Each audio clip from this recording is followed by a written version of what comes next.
Puerto Rico's governor has endorsed Donald Trump for president, and I frankly think this is part of a growing trend that we are seeing where Donald Trump is going to earn significantly more of the Hispanic and Latino vote in 2020. I could be wrong, but I think all signs are pointing in that direction. Let's see. Puerto Rico's governor, Wanda Vázquez-Garcard, on Tuesday threw her support behind President Trump's bid for a second term and called on Puerto Ricans to cast their votes for him on Election Day. I ask all Puerto Ricans who are listening to go vote, the governor said in an interview on Telemundo. We have to go vote, exercise their right to vote, and evaluate who has represented being a person who thinks about Puerto Ricans and their needs at this most difficult time. According to the Puerto Rican newspaper El Nuevo Dia, Vázquez-Garcard was scheduled to appear at a campaign event with Trump in Central Florida, but it had to be canceled because of COVID.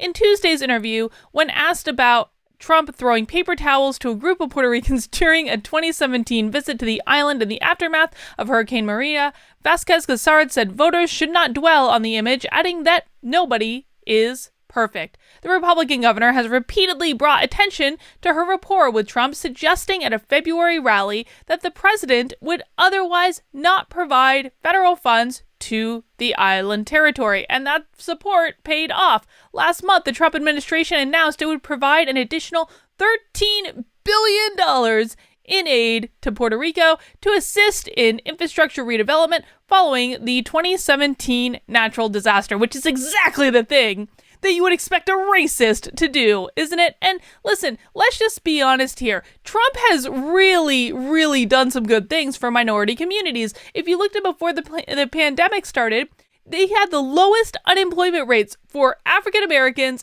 and Hispanics in history in the economy that he built. And I really think that the tide is moving in his direction. Listen, look at some of these articles. If my computer wants to work, there we go.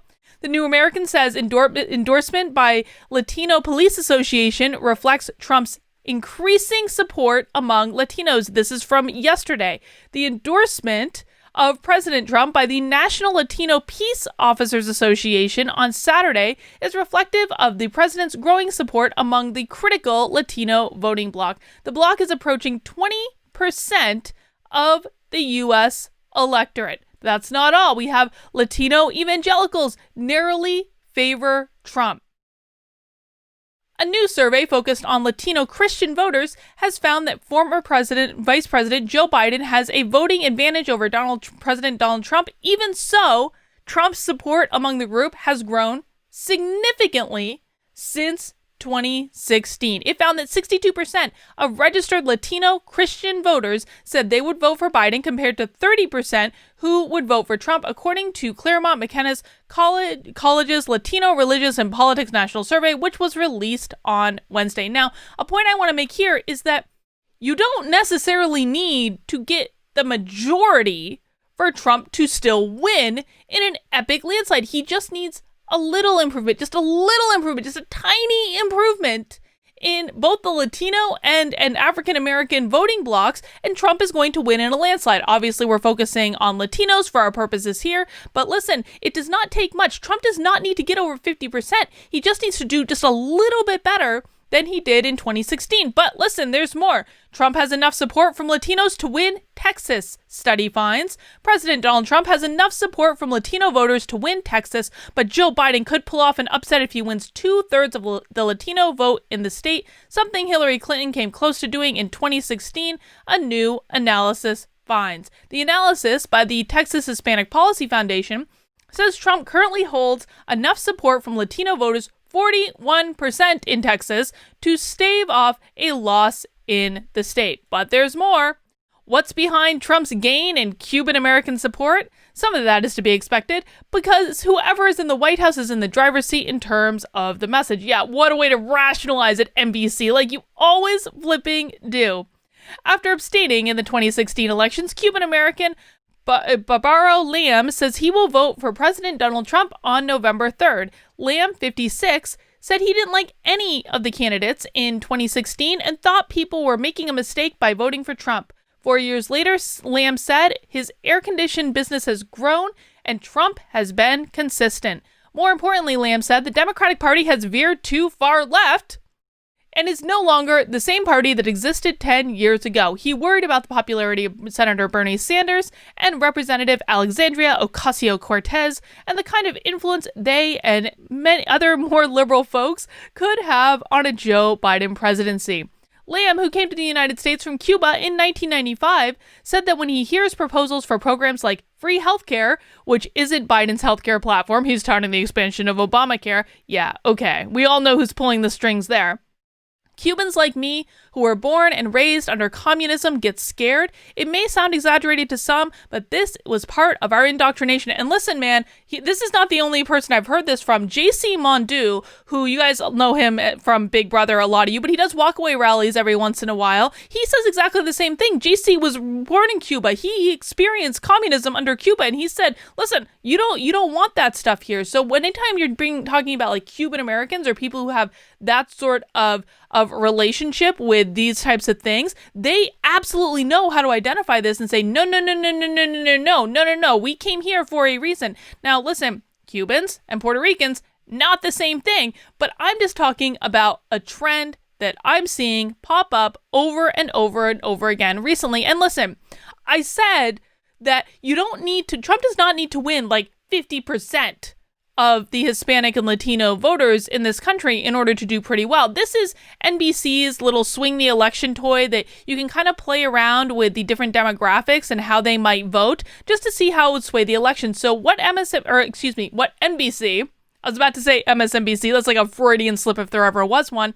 What they've done is they've basically taken they've taken what happened in 2016 and how the different populations voted for either Trump or Hillary. They've applied that to Trump and Biden, but they've also adjusted for demographic changes. And when they adjusted for demographic changes, what they found is that if nothing changes from 2016, then 4 states would flip and Biden would win.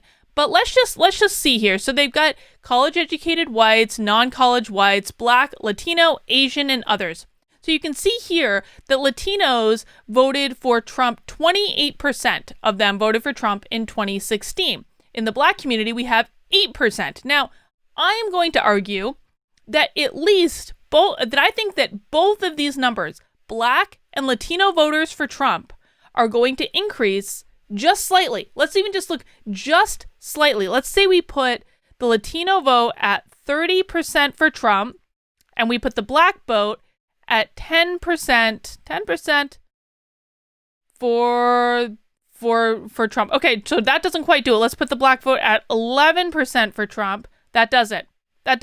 If Trump gains 3 percentage points in the Black vote and 2 percentage points in the Latino vote, then Trump wins. Let's reset that. Let's just look at let's say Trump gets like 33% of the Latino vote. So he goes up 5 points, okay? And then he gets 2 points in the Black vote. Oh, that still doesn't do it? Okay, so we would still need an extra percentage there, but Trump is still really, really close, okay? Reset. Let's say that Trump gets, listen, I think Trump's going to get, I want to argue Trump's going to get 15% of the Black vote. I do. I know this video is not about the Black vote, but I would be very, very surprised with everything that I'm seeing at the walkaway rallies, with the people I see coming out. The walkaway rallies are incredibly diverse, and I'm seeing a lot of Black, and I know that that's anecdotal evidence, and I'm in this little insulated community. It may not be representative of the larger population, but 8% is really, really small, and Trump has done a lot for the Black community. So let's just play with this for a second. Let's say Trump gets 15% of the Black vote. Trump wins, okay? Let's say Trump gets 15% of the Black vote and 30% of the Hispanic vote. Trump is almost like landsliding. He's going to go up quick. Let's say he gets 35% of the Hispanic vote. Trump 306. Let's just see. Let's see if the Black vote stays exactly the same. But Trump, what does Trump need from the Hispanic vote to get to win? He needs, and again, guys, remember, we're not changing anything else here.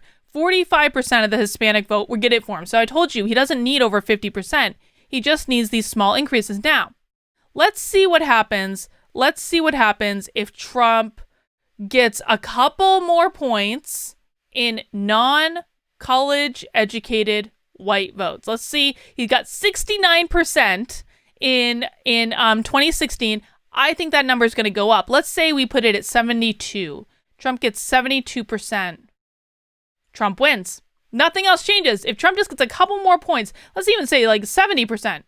If Trump goes up, dude, look at this. Look at this. Oh, no, it's not one. It's if Trump goes up 2 percentage points in non-college educated whites and nothing else changes, Trump wins. Let's see if Trump goes up 2 percentage points in college educated whites. What happens? Oh, I think he needed 3. Hang on. He's at 46%. If he goes up 3 points in college educated whites, nothing else changes, he wins. So, okay, so now let's do, I know I'm playing around here. This is kind of fun. I don't know. I kind of like this little toy. And I know, again, I'm supposed to be concentrating. Let's concentrate back on Latino voters. So Trump goes up 2% in Latino voters. Trump goes up 2% in black voters. And Trump goes up 1% in non-educated, college educated whites. Trump wins. Trump is going to win this election, guys. Like so many people came out and voted for Trump begrudgingly in 2016, and then there's so many people like, I'm never voting for Trump. Listen, again, I do walkaway rallies every single week. I talk to people every single week on the ground. I can't tell you guys how many people I have talked to of all different backgrounds, black, white, man, women, Latino, Asian, all different types of backgrounds, that said, I didn't vote for Donald Trump in 2016, and I cannot wait for him to run again so I can vote for him in 2020. I hear this every single week. And so to think that he's not going to go up just a couple points in each of these categories, and again, specifically among the black and Latino community, I just don't buy it, man. I think that Trump's going to win, and I think that the Latino support he's receiving is going to start to push him over the edge. I think the increased black support is going to push him over the edge, and I don't really think he's going to need much beyond that, but I think that his vote among especially non-college educated whites, and even maybe among college educated whites, is going to go up too. I could be wrong, but I think there are just so many different ways for Trump just to go up a little bit, just a tiny little bit, and he's going to win. So, I don't know. What do you guys think? Am I full of it? Am I just making things up? What are you guys hearing on the ground? How many Trump signs, or frankly Biden signs too, are you seeing out there? Leave a comment below. Let me know what you're seeing. If you enjoyed this video, I hope you'll consider subscribing to my channel. I do daily content around news and politics and culture and all sorts of different things. So I hope I will earn your subscription today. Also turn on those notifications, give it a thumbs up, all that good stuff. Really helps me grow the channel so I can hopefully hit 100,000 subscribers by election day. That's all I got for right now. I'll see you soon.